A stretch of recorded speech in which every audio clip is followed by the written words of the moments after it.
I think the biggest example of the boring pedestrianness of this whole season is poor Brandon Routh. It's like the writers of Arrow were watching Ted, and they got to the end of the movie, and then they had that part where Patrick Stewart's like, "Remember Brandon Routh from that god awful Superman movie?" And they're like, "Oh yeah, we remember Brandon Routh from that god awful Superman movie." And they decided to conclude Seth MacFarlane's joke by having Brandon Routh move in an apartment with Sam Jones and starring in fucking Arrow, fucking subpar superhero show as DC's discount Iron Man, of all things.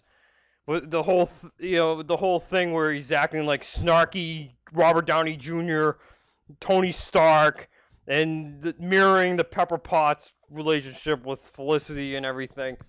I mean, fuck you guys, right? Is that the best you can do for this guy? But hey, I talked about this before. Poor Brandon Routh, and keeps getting saddled with these shitty comic book roles, and the guy is better than his material. Hell, pretty much all the actors on the show are better than this fucking material at this point. But anyway, so I don't know. His best role in a comic book property was fucking Scott Pilgrim. Like, really? You really want that on your resume? Oh yeah, I got to play a shitty version of Robert Downey Jr. in a shitty low budget superhero, well, relatively low budget superhero show. Well, relative to the huge superhero movies anyway. Yeah, Green Arrow, who's just a discount Batman on the Green Arrow show. And here's a thing. Here's a missed opportunity by these idiots. So, we know in Legends of Tomorrow he's got to have the proper Atom powers. So, like I've mentioned before, in actuality, the Atom isn't DC's Iron Man, he's DC's Ant-Man. And we know Legends of Tomorrow, which is going to be premiering as a mid-season replacement like next year, so 2016, he's going to actually have the proper shrinking ability, right? Why didn't they use that here? Because now Ant-Man's out now. This past summer, it just came out a couple weeks ago. And to those uninitiated, the casual comic book fans who only watch the live action shit and don't really go on Wikipedia and look this shit up and don't read the comics, they're not going to necessarily know that. So it's just going to look derivative of something Marvel just did a few months prior. Why didn't DC take the opportunity to give him the proper shrinking powers so they could actually get the drop on Marvel when it came to that thing? Much like Fox got the drop on Marvel and DC with their version of Quicksilver, and how they got their version of Quicksilver out there. So not only did they get their speedy superhero guy out there before Marvel got their Quicksilver, but they also got Quicksilver out there before DC could get a Flash movie out. But anyway, so, like, why didn't they do that? Because, they could have got the drop on Marvel, and now it just, again, looks like a ripoff. So now he doubly seems like a ripoff, because not only does he seem like a ripoff of Iron Man, but now he also seems like a ripoff of Ant-Man. Way to go, guys. And getting back to the Sarah thing, and the Thea thing, it was just absolutely, like, no drama, no tension there, just, like, shock value killing. Like, it's like they wrote it on the whiteboard. Thea kills Sarah. And that's literally what they shot. They shot Thea killing Sarah. Like that's it. They just, it's like one of those things, like, in episode 4, Merlin gets away. And Merlin got away. Like, it's like, it's something that, like, they should have wrote more, or elaborated, or fleshed out more, or beefed up, elevated, whatever you want to call it. But instead, they just shot it as is, right off the whiteboard. Thea kills Sarah with bow and arrow. Hey, come on, guys. You know what would have, like, worked a lot better? Is if, like, Sarah was like in like some sort of conflict, like a battle of some kind. Because again, I don't buy that Thea can just throw arrows at her and just kill her like nothing. I don't buy it. Like you can actually get some tension, some drama, some like invent, and actually get to a place where you have more sympathy and you care more about her death. If you maybe put her in a situation where maybe she got murdered by, I don't know, like maybe like 4 or 5 dudes she was fighting off, and then she put up a really good fight, but in the end, like she got outnumbered, she got killed, maybe something like that. Make it like significant, like make some tension, make it like she's fighting for her life, some drama, something. But no, it's just like, oh, we're gonna cap off the episode. Oh, Sarah just gets killed. Oh, you guys weren't expecting that. Come on, guys. And not to mention, I mean, you didn't, literally have to do, like the 4 or 5 people she was fighting off or anything. I mean, because logically she should have at least fought Thea, right? She should have gone in a fight with Thea. But of course, they couldn't have done that because Sarah would have whooped her ass, and rightfully so, right? So you couldn't have done that for the purposes of what they wanted to do, because they actually wanted Sarah to die. So I don't know, like maybe have Sarah fight Merlin. Maybe Merlin fights Sarah for a bit, and then Thea comes out of nowhere and shoots arrows at Sarah, like in the heat of battle or something. But I guess that wouldn't work, because like someone would have had to capture the video on the cell phone of Thea killing Sarah. I don't know, maybe like Merlin wounds Sarah, or mortally wounds her or something, and then Thea comes out of the shadows and throws arrows at her. Like, that would have worked better. Like, but what? She's just... What we got instead was freaking Thea with barely any training, not an assassin at all, nowhere near as skilled as Sarah, can just up and kill fucking Sarah like nothing. Just like Laurel can just go up and beat up League of Assassins members like nothing, like with barely any training.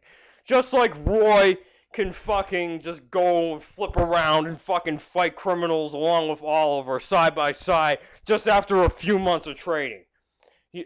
Just after completely having his mind fucking wiped more or less by taking fucking Miracle Cure. He can fucking pick off fucking Miracle soldiers with arrows. With a bow and arrow, with archery training that he forgot that he ever had. I mean, come on, guys. You need to pay attention to this shit. Pay attention. It makes it unbelievable. It just completely takes you out of the show if you have characters that are at a certain skill set just because you tell the audience that they are, when it's completely implausible. Like, it makes other characters that you built up previously, or other threats that you built up previously, seem weak and shitty in comparison. I mean, Reverse Flash, anybody? He gets fucking owned by fucking Green Arrow with 2 arrows. Though all of those episodes, 20-something or so episodes of Flash, 22 episodes of Flash, they're building up Reverse Flash as a huge threat. And he fucking jobs the Green Arrow like nothing. This stuff matters. Like, who fights who and who can defeat who. That stuff matters. You can't just have Thea who's some shrimp who has no fucking training, who fucking barely any training, just fucking go up and kill a fucking assassin like nothing. Like, come on, guys. Put your brains into this shit. So, yeah, so I'm going to backtrack a little bit here, because there's one more thing I want to mention about the pacing. I'm sorry if I'm just kind of all over the place, but there's so much shit wrong with this fucking episode. just the fucking Merlin shit alone, the whole Merlin scheme. So, season 2, the first half of season 2, which is arguably the show's best stretch of the show, right? They had really cool pacing where it didn't seem to be a whole lot of filler, but even if there was filler, there was stuff that like informed the main plot, so it felt like every episode was still worth watching. So, like for example, the Clock King episode we got. Yeah, it was kind of fillerish, right? But at the end, we had Slade show up at Oliver's house, and he met with Moira, and Slade reveals himself to Oliver and the fact that he's still alive after what happened in the flashbacks. Okay, that's cool. See, that's a nice way to still have a filler type episode, but advance the plot. The episode, the Suicide Squad episode, last season. We had this nice Diggle centric episode, which we needed because we weren't getting a lot of Diggle. But at the same time, we had this B plot going on where Oliver's trying to find Slade, and he goes to his connections in the Russian mafia to try to find Slade, and then Slade, being the super genius that he is now because of the Mirror Crew, he figures out what Oliver's up to, and then he kills the lead mafia Russian mob guy, and it's cool because you still felt the threat of Slade. You still felt, for Oliver, what he was going through, and that his world was, crumbling around him, and Slade was screwing with him. You still got that, despite the fact that you also had a Diggle-centric episode. So that was cool. See, that's good writing. What we got this season is, for example, we got an episode with Cupid, and we had Oliver going through relationship bullshit for an entire episode. Nothing about the murder mystery, nothing. It was just completely filler, fluff bullshit. I don't care about Oliver's love.